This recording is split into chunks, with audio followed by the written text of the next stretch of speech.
Estamos de volta para mais um episódio do Odonto Sport Clube, o seu podcast de saúde bucal e performance, direto aqui dos estúdios da Jovem Pan Campinas. Hoje a gente está recebendo a professora Célia Sayuri Suzuki, professora de ortodontia da graduação e pós-graduação da São Leopoldo Mandic, e a gente vai bater um papo sobre como a ortodontia pode influenciar a sua performance esportiva. Sayuri, bem-vinda ao nosso podcast. Obrigada pelo convite, feliz de estar aqui hoje. Legal. Então, antes da gente entrar na parte técnica da ortodontia, né, conta um pouquinho pra gente a sua linha de pesquisa, né, como você atua aí na ortodontia. Hoje a ortodontia tem diversas técnicas, né, e um pouquinho da parte esportiva também. Você que já correu São Silvestre, corrida na Disney, como é que você entrou nessa área de ortodontia e esporte? Bom, dentro da ortodontia a gente atende, né, em todas as idades de faixas etárias, desde as crianças. Eu tenho a preferência do início da dentição mista, né? Então não pego crianças muito pequenas, mas aí o limite de idade não temos, né? Então, pacientes de todas as faixas etárias, e para isso, para atender todo esse público, né? Precisamos de ferramentas muito diferentes. Então, desde o aparelho fixo, aos alinhadores, a ortopedia, nas crianças e nos adultos jovens, né? E recursos como mini implantes e tudo mais. Então, a ortodontia hoje ela tem um espectro bastante amplo, né, onde a gente atende, e precisamos de ferramentas diferentes para tratar todos esses pacientes. Mais ainda, sobre a parte esportiva, né, eu tenho uma participação dentro do esporte bem pequena, eu sou bem amadora mesmo, mas a paixão pelo esporte sempre existiu, né? Então eu fui atleta de softball, que é o beisebol feminino, vamos dizer assim, quando criança, e aí continuo tentando manter essa parte esportiva ativa dentro da vida corrida que é a nossa vida hoje, né? Mas gosto bastante.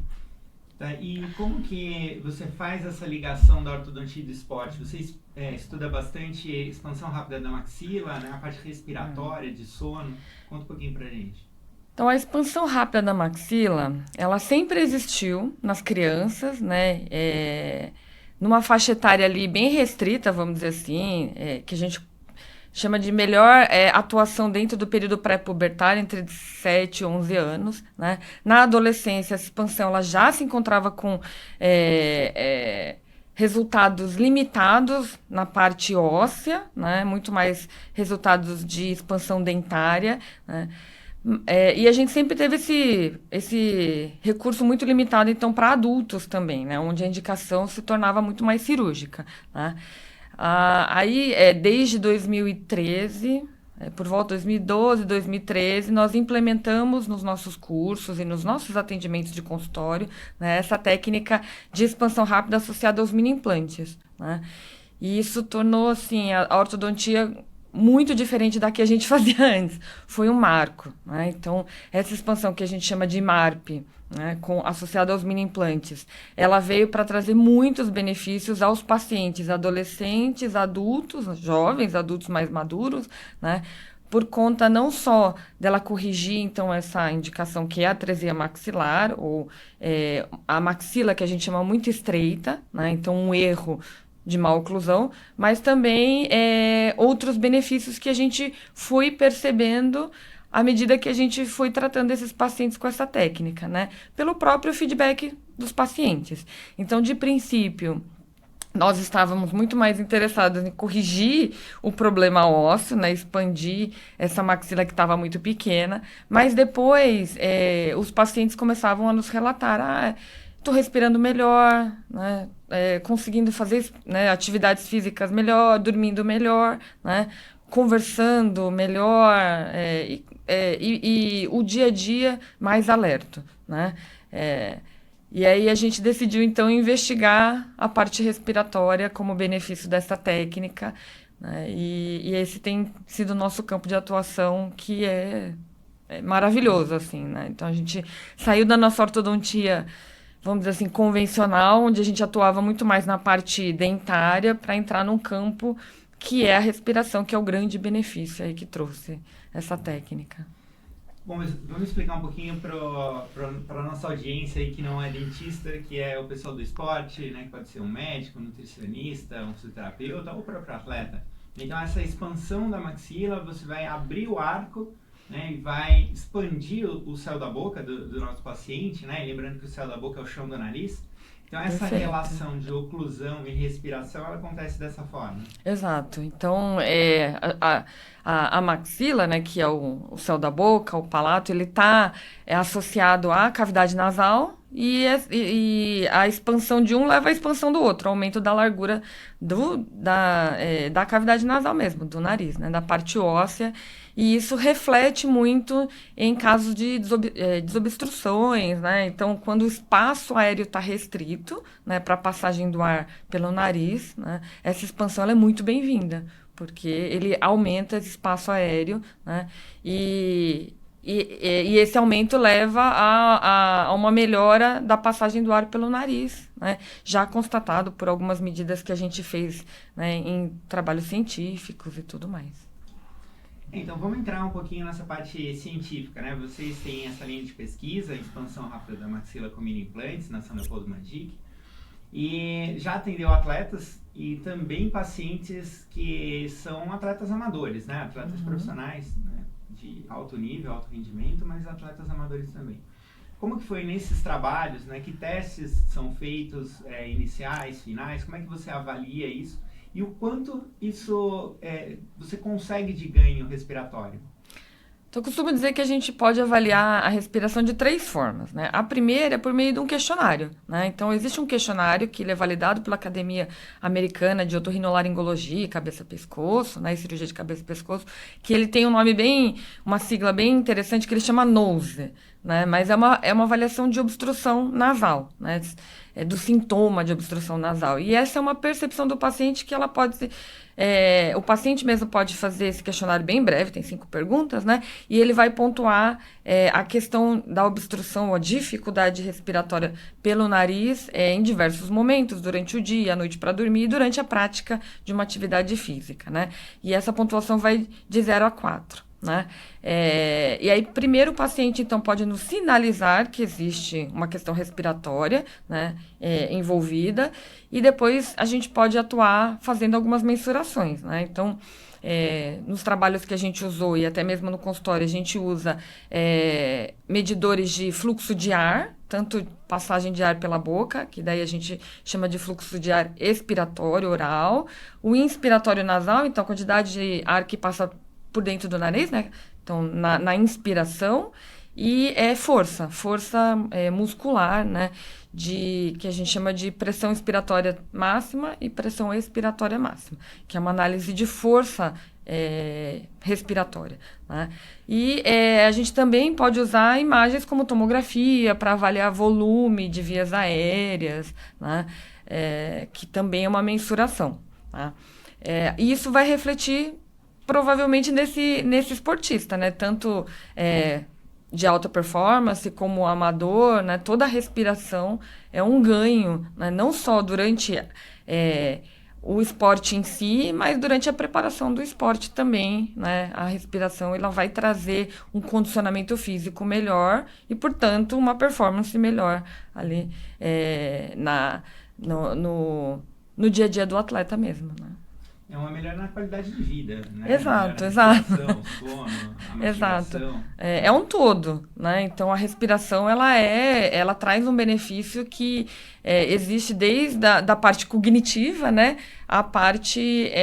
porque o descanso é muito importante à noite, então essa melhora na questão respiratória, especialmente noturna, vai refletir no dia também, né? No rendimento do dia a dia da pessoa, e aí todos os benefícios que vêm com ela, né? Inclusive na prática esportiva, né?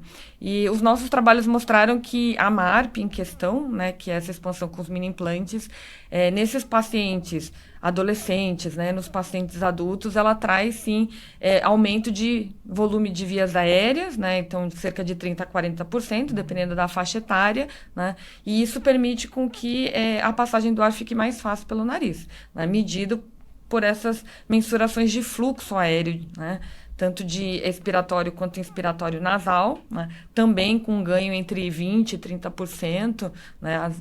O de força chega a 40% de força, né? E esses pacientes, eles não são pacientes de alta performance, são pacientes, né, do dia a dia da clínica que fazem uma atividade física, né, comum, vamos dizer assim, né? A gente tem um caso de um atleta, né, que aí ele está em alta performance, que é o Henrique, e o Henrique, ele teve uma melhora muito maior, porque por conta da prática muito mais intensa, né, tanto de condicionamento quanto da performance dele, então aí esse ganho ele sobe muito mais rápido, né, e muito mais do que o atleta amador. Mas o atleta amador, com certeza, ele tem esse benefício bastante importante, né? O Henrique vem da natação, né? Então a importância da respiração, do fôlego do atleta, do preparo cardiorrespiratório, né? Mas nos atletas amadores vocês têm casos de atleta de luta, corrida de rua, né? CrossFit, e esse benefício aumentar 30%, 40% ali, a gente vê no Instagram, né, aquele 1% melhor todo dia, imagina 40% depois do tratamento, o ganho que você vai ter de performance nesse atleta. Então todas as atividades físicas, né, e todos os esportes, eles ganham, né, com a melhora do condicionamento e a melhora do condicionamento vindo pela melhora da respiração, né? Então, esse benefício está dentro de todos os esportes, mas eu diria que a natação, né, é onde, vamos dizer assim, os nossos pacientes ou as crianças mesmo que têm algum problema respiratório, elas são indicadas a fazer, né, a natação por conta da expansão pulmonar e dos ganhos, né? E aí indicado pelo médico, pelo pediatra, né? Então, é onde a maioria dos nossos pacientes, né? A modalidade que se encontra a maioria dos nossos pacientes é na natação, né? E aí o benefício é bastante importante, né? Então, a gente tem até, dentro do trabalho dessa nossa aluna de mestrado, né, a Camila, uma distinção entre os pacientes que tinham problemas respiratórios maiores e os pacientes que tinham problemas respiratórios mais leves. E a gente vê que o ganho nos pacientes com problema respiratório maior também acaba sendo maior, né? Porque traz um benefício, né, onde existia uma constrição e uma dificuldade, traz um benefício bem amplo, enquanto que aqueles pacientes que têm um problema mais leve também se beneficia, mas o ganho, né, ele está mais próximo da normalidade em questão respiratória, então o ganho é um pouco menor, mas ainda existe, né? Então, os pacientes, né, da natação, os pacientes, ou as crianças com problemas respiratórios, elas têm ganhos para a vida toda, vamos dizer assim, né? Longevidade nesse resultado, que é muito importante para o crescimento, desenvolvimento, né, dos ossos da face, da fala, das arcadas, né? E isso vai ter longevidade e estabilidade para a vida toda aí, né?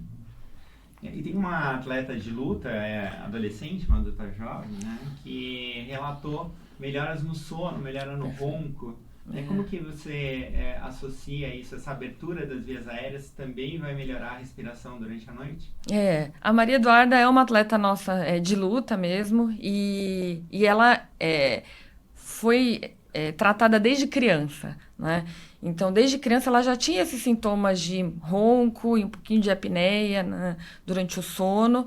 E essa questão foi melhorada de pouco em pouco. A Maria Eduarda, em questão, ela recebeu mais de uma terapia com a MARP, né? Então, ela fez 2 vezes essa expansão, né, porque existia uma falha, né, uma deficiência de crescimento no caso dela, que foi necessária essas 2 expansões, né? Mas como ela estava em crescimento, o resultado foi muito positivo, né?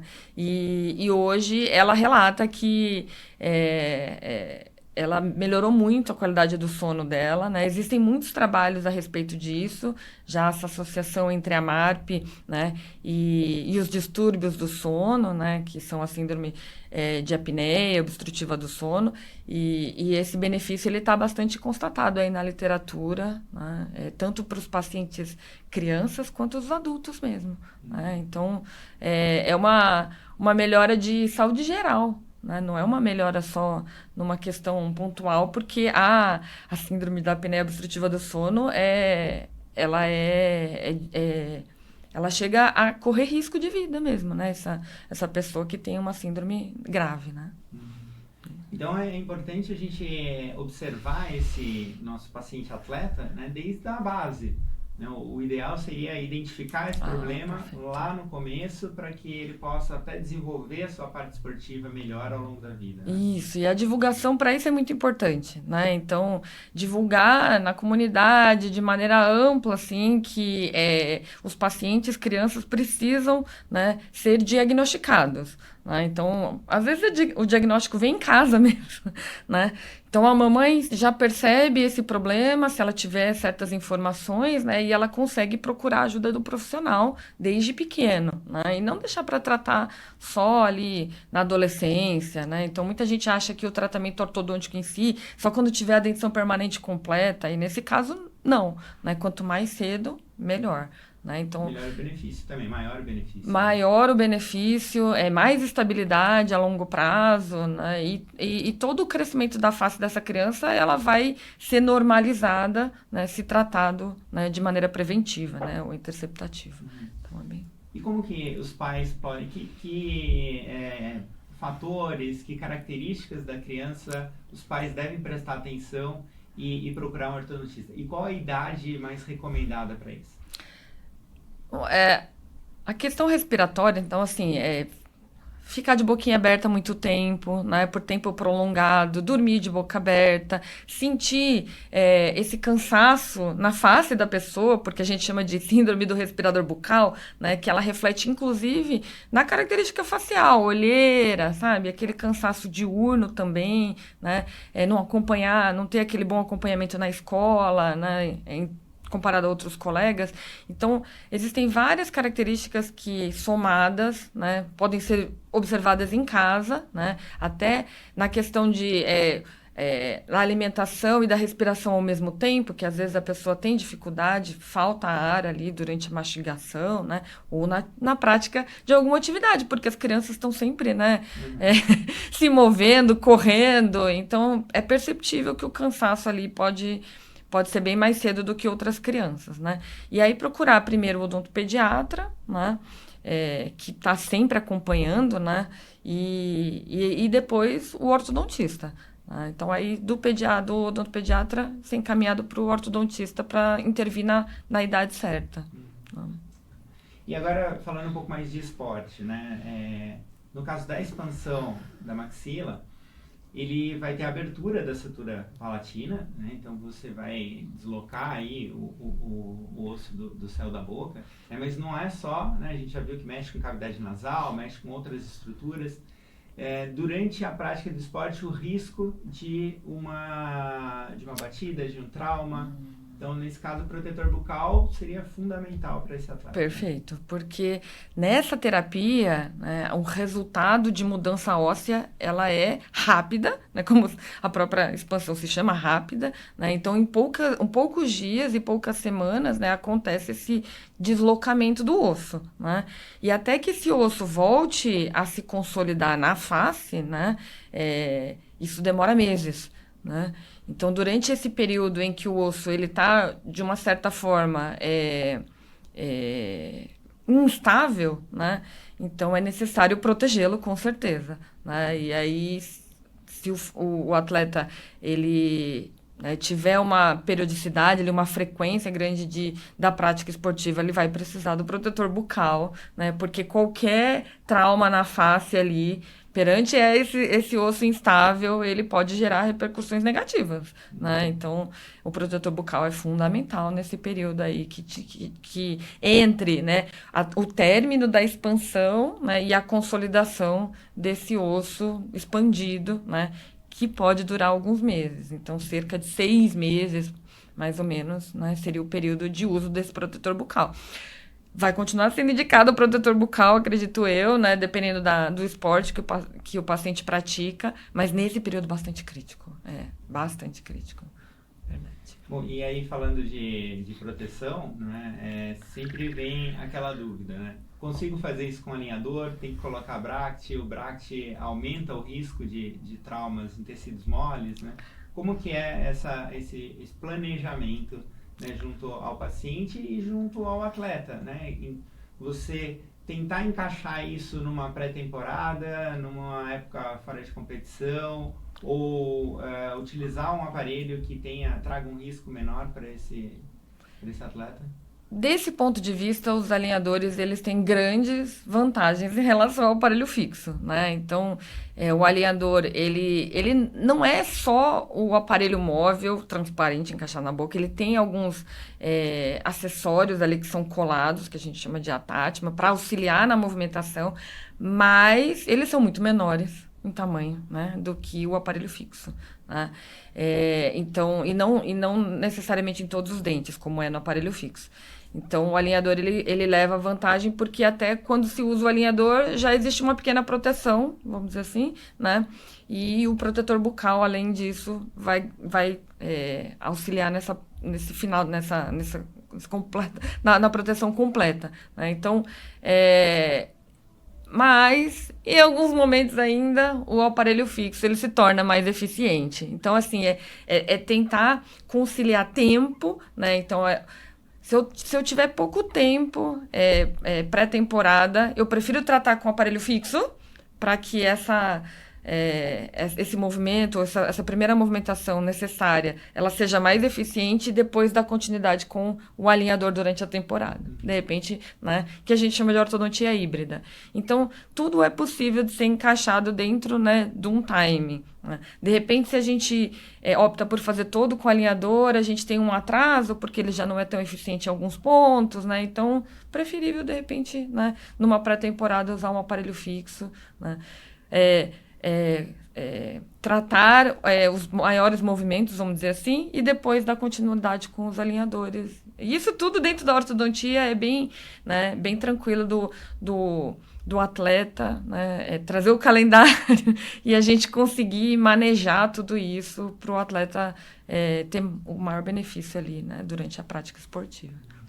Legal, por isso que é importante, né, a gente ter um dentista do esporte que entenda essas particularidades, que faça parte de uma equipe multidisciplinar junto com o departamento médico, né, com o médico, o fisioterapeuta, o preparador físico, né, o nutricionista, e aí dentro desse planejamento global da temporada, né, você encaixar o momento ideal de fazer uma intervenção, de trocar aquele aparelho ou de ir para o alinhador. Perfeito. Então isso é muito importante, legal. E aí vem uma outra pergunta, né? Você até comentou, o alinhador protege ou o protetor bucal? Sei que tem um trabalho que vocês estão fazendo comparando isso, né? Qual é a proteção do alinhador e qual é a proteção do protetor bucal feito pelo dentista? O protetor bucal é indiscutível, né? Então, ainda melhor se ele for feito personalizado, individualizado, né, pelo dentista, né? Mas o alinhador, vamos dizer que ele é melhor que nada, né? Então, assim, ele faz uma proteção, mas só lembrando que não é o objetivo dele, né? Então, não é o propósito dele. Ele é feito de um material flexível, que é flexível o suficiente para levar a movimentação dos dentes. Então, ele não é rígido, ele não é muito espesso, porque daí a espessura também compromete a movimentação. Então, ele é fino, né? Então, assim, não recobre, né? Ele não recobre gengiva, nem a parte superior aqui. Então, é só coroa mesmo, limitado à coroa dos dentes, né? Ele é melhor que nada, mas ele não chega à eficiência do protetor bucal, né? Mas talvez a combinação dos dois seja uma coisa interessante, né? Da pessoa estar de alinhador por conta do aparelho do tratamento ortodôntico e associado ao protetor bucal. Aí sim a gente vai ter uma mega proteção, vamos dizer assim, né? Você teria aí uma camada menos flexível do alinhador e uma camada bem flexível para absorção de impacto e recobrimento, né? Assim, distribuição de forças aí muito maior. Então é interessante, vamos ficar de olho nesse trabalho. E dentro da técnica MARP, né, que a São Leopoldo tem, vocês têm colaborações internacionais, né? Então, dentistas aí dos Estados Unidos, da UCLA, da Coreia, né, na Universidade de Yonsei. Como que é essa interação e como é que eles veem essa parte da respiração e do esporte também?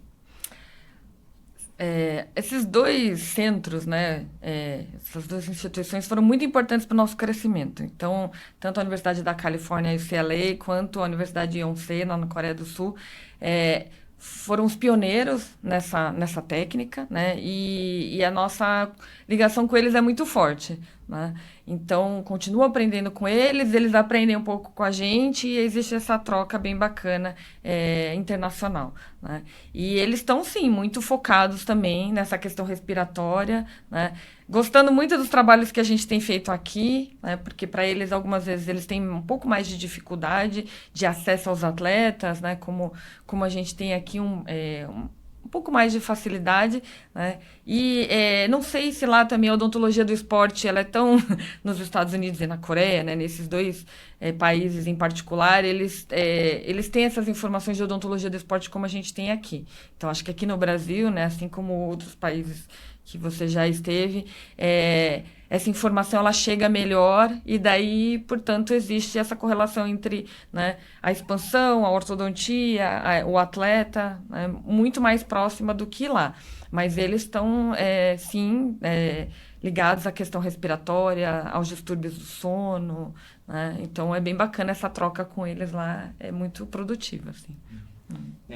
Nos Estados Unidos, a Associação Americana de Odontologia do Esporte, ela se preocupa muito com a parte do trauma. E ainda toda a parte de performance, eu acho que a gente ainda está olhando mais para isso do que eles olham hoje. Então é uma troca interessante. Vamos seguir em frente, então, que é bem bacana. Esse campo é bem interessante para a gente. Dentro da odontologia do esporte, a gente fala muito em dietas ácidas, né?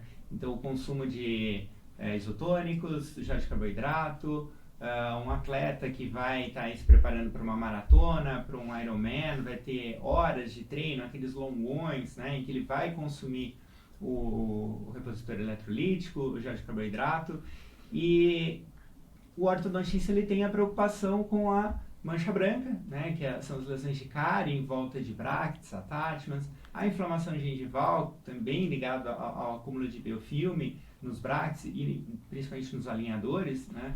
Então, o que esse paciente recebe de orientação, ou pode receber de orientação, quanto à higienização e manutenção do seu aparelho ortodôntico, do seu tratamento? Então, dentro da ortodontia, daí a gente acaba ficando muito tempo com esse paciente, né? Todo tratamento ortodôntico, ele não é um tratamento muito rápido, né? Por mais rápido que ele seja, vai durar 1, 2, 3 anos, né? Então, essa periodicidade mensal faz com que os pacientes atletas, eles acabem nos questionando essas questões de vida mesmo, de nutrição, né? Então, é muito comum a gente fazer alguma orientação de dentifrício, né, de pasta de dente para proteção, então com flúor, sem flúor, menos abrasiva, né, o mais adequado para aquele paciente, né, então a situação bucal daquele paciente, incluindo assim, como está a condição da coroa, como está a condição da gengiva, se tem, que a gente chama de retração gengival, se tem o dente mais sensível, né, então a gente vai fazendo algumas orientações de escovação, não só de técnica, mas da pasta de dente mais adequada para esse paciente, né? E com relação a esses repositores, né, muitas vezes tentar misturar com água mesmo, bochecho com água durante, né, os treinos mesmo, né, sempre que possível, né, e logo depois já tentar fazer uma escovação. Né? Então, assim, terminar o treino, se possível, já escovar o dente para não ter essa perpetuação desses materiais ali, né? Por muito tempo dentro do dente, ali, próximo ao dente, né? Na superfície do dente, e levar né, a problemas como as manchas brancas que a gente tanto fica no pé do paciente, né? Então, sempre a gente acha que é um problema de escovação, mas às vezes o que ele consome ali, né? Não ajuda, né? Então está na direção oposta e aí a gente tem que sempre que orientar, mas a questão é escovação logo pós-treino e bochechos com água, né? Então, sempre que possível durante o treino ali. Ah, legal. Bom, para a gente finalizar, que recados você deixa aí para os pais de jovens atletas, né? Para os atletas profissionais e amadores, o que a ortodontia pode beneficiar nessa performance? Um take-home message. Então, a ortodontia, ela trabalha na questão, sempre que possível, preventiva e interceptativa. Então, se a gente conseguir, desde o início, numa criança, fazer um diagnóstico precoce para tratar, é muito melhor do que tratar o adulto, né? Então, hoje a gente tem a técnica MARP para tratar os adolescentes e os adultos, mas sempre que possível, se a gente pudesse intervir numa criança, seria o ideal, né? Então, desde os jovens atletas, né? Isso pode ser de um médico que acompanha esse jovem atleta, dos pais, da comissão técnica, né, que possa fazer esse diagnóstico. Então, de repente, um dentista, se possível, né, que tenha esse conhecimento para poder fazer esse diagnóstico e encaminhar, né, logo de primeira. Aqueles que hoje estão, né, nessa faixa etária final de crescimento e adultos, né, ainda não é tarde, né? Então, assim, se tiver uma questão respiratória, se tiver um incômodo, né, que a pessoa mesma consiga fazer esse diagnóstico, buscar esse tratamento, um profissional, né, seja um médico otorrino, né, de princípio, seja um colega dentista, né, para ter essas informações e tratar, né, porque hoje a gente tem ferramentas, tá? Então a gente trata muito bem isso, que isso seja bastante divulgado assim, porque nós temos ferramentas para tratar, ela é muito menos invasiva do que uma cirurgia, né? Não que a cirurgia tem casos que ela ainda é indicada, né? Mas sempre que possível, se a gente conseguir fazer a correção sem a cirurgia, né, e trazer esse benefício, né, rápido, né, o ganho é muito interessante, né, e vai perpetuar para a vida toda, né? Então, de novo, não é um ganho só do esporte, mas é de qualidade de vida, de amplo espectro ali, né, de maneira global para o paciente, então, para o indivíduo, né? E vai a vida toda, né? Então, ele vai viver 70, 80, 90 anos com esse benefício. Então, a ideia é prevenção, mas se não tiver prevenção, ainda há tempo de tratar. Não deixe de tratar, de intervir, de procurar ajuda, porque existem ferramentas e elas são, assim, maravilhosas hoje, né? E hoje a gente tem diagnósticos assim de imagens, de tridimensional, nossa, é possível a gente fazer diagnósticos muito precisos e planejamentos muito precisos também dentro da ortodontia. Então, espero que essa mensagem fique aí para todos aí. Legal. Tá bom. E aproveitando, então, deixa aí os seus contatos, né, os cursos na São Leopoldo Mandic, as turmas de especialização, mestrado, esses colaborações internacionais que estão indo agora com uma turma para a Coreia, né, fazer um treinamento lá com eles. Então, sou professora da São Leopoldo Mandic, da Faculdade São Leopoldo Mandic, desde a graduação, a pós-graduação, né? Então, na pós-graduação, a gente tem o nosso curso de especialização e mestrado, né? O mestrado é onde a gente realmente... A especialização é para aprender a técnica, né? O diagnóstico, técnica e fazer o treinamento ali da ortodontia. E o mestrado é para fazer essas pesquisas, né? Então, os nossos alunos de mestrado hoje, nessa última turma em particular, eles nos vieram, né, por conta da referência da técnica MARP. Então, a gente tem essa linha de pesquisa que ela acaba tendo várias vertentes, assim, por conta dos alunos irem, né, nos procurar, né, diante essa técnica. E esses alunos mesmo que têm esse interesse da internacionalização. Então, assim, é uma porta que a gente mantém sempre aberta, né? Com esses nossos professores conhecidos ali nos Estados Unidos e na Coreia em particular. E eles... Nós somos sempre bem-vindos lá, assim. Então, eles nos recebem com muito carinho e é bem interessante você ter essa experiência de estar numa outra faculdade, uma faculdade de referência, né? Assim, a nossa faculdade é uma referência, então a gente também pode receber, né, muita gente de fora, mas sair também é uma experiência bastante interessante, assim, para todos, né? Para os alunos e para todos os colegas ortodontistas. Eu acho que vale a pena a gente abrir os horizontes ali dentro da ortodontia e ver o que o pessoal faz lá fora também. Tá bom. Legal. Saíde, obrigado por estar aqui, né, com a gente, conversando sobre ortodontia, respiração e performance. A gente tem que agradecer também o pessoal da Rede Conecta, que gentilmente edita o nosso podcast. Né? E se você gostou, já sabe, né? Curte, compartilha, indica o podcast para todo mundo que gosta de esportes, mas principalmente para os dentistas, para divulgar um pouco mais essa área, para a gente conhecer a importância, né, da prevenção, proteção e performance dos nossos atletas, dos nossos pacientes. Então, mais uma vez, obrigado por estar aqui com a gente acompanhando o nosso podcast e logo, logo a gente tem mais episódios. Agradeço o convite. Obrigada.